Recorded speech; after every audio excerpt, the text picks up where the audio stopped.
ಏನ್ ಮಚ್ಚ ಫೋನೇ ಇಲ್ಲ. ನಿನ್ ಫೋನ್ ತೆಗ ನೈ ಮರಿ ಕೇಳಂಗಿಲ್ಲ.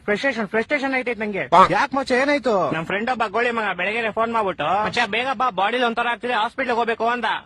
ಸರಿ ಅಂತ ನಾನು ಹೋಗ್ಬಿಟ್ಟು ಹಾಸ್ಪಿಟ್ಲ್ ಕರ್ಕೊಂಡು ಹೋದೆ. ಅಲ್ಲಿ ನೋಡ್ರೆ ಆ ಗೋಳಿ ಮಗ ಡಾಕ್ಟರ್ ಹತ್ರ ಹೋಗ್ಬಿಟ್ಟು ಸರ್ ನಂಗೆ ದಿನಕ್ಕೆ 3 ಸತಿ ಮಾತ್ರ ಹೊಟ್ಟೆ ಇಸ್ತದೆ ಅಂತವ್ನೆ. ಯಾವ ಇವೆಲ್ಲ? ಆಮೇಲೆ ಅದೀಗ ಡಾಕ್ಟ್ರು ಅದೆಲ್ಲರಿಗೂ ಆಗುತ್ತಪ್ಪ ಅದ್ ಬಿಟ್ಟು ಬೇರೆ ಏನಾದ್ರು ಪ್ರಾಬ್ಲಮ್ ಇದ್ರೆ ಹೇಳು ಅಂತ. ಅದಕ್ಕೆ ಈ ಗೋಳಿ ಮಗ ಸರ್ ನಂಗೆ ಬರೀ ನೈಟ್ ಮಾತ್ರ ನಿದ್ದೆ ಬರುತ್ತೆ ಅಂತವ್ನೆ. ಆ ಡಾಕ್ಟ್ರು ನನ್ ಮಗ ನೋಡ್ತಾವನೆ ಎಂತ ಗೋಳಿ ಮಗ ಕರ್ಕೊಂಡ್ ಬಂದಿದ್ಯಾ ಅಂತ. ಅಯ್ಯೋ ಮತ್ತೆ ಕರ್ಕೊಂಬಂದ್ಬಿಟ್ಟೆ ಶಿಶುನ್ ಹೆಂಗ ಆಚೆಗೆ. ಆಚೆ ಬಂದ್ಬಿಟ್ಟು ಶಿಶು ಹಾಸ್ಪಿಟ್ಲ್ ಎಲ್ಲ ಫುಲ್ ನೋಡ್ಬಿಟ್ಟು ಮಚ್ಚ ಈ ಹಾಸ್ಪಿಟ್ಲ್ ನಂಗೆ ತುಂಬಾ ಸ್ಪೆಷಲ್ ಅಂದ.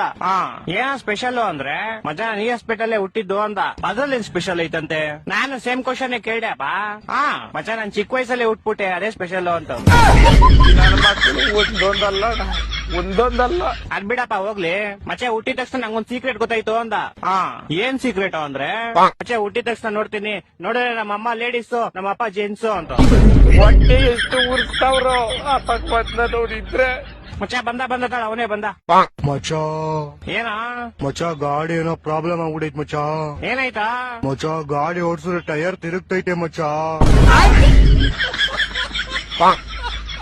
ಮಚ್ಚ ಏನೋ ಮಾಡೋದು ಇವಾಗ? ಮಚ್ಚ ಇದು ಇಲ್ಲೆಲ್ಲೂ ಆಗಲ್ಲ. ಏರೋಪ್ಲೇನ್ ಟೈರ್ ರಿಪೇರಿ ಮಾಡ್ತಾರೆ ಗೊತ್ತಾ, ಅಲ್ಲೇ ಹೋಗ್ಬೇಕು. ಅಲ್ಲಿಗೆ ಫೆಬ್ರವರಿ 30ನೇ ತಾರೀಕು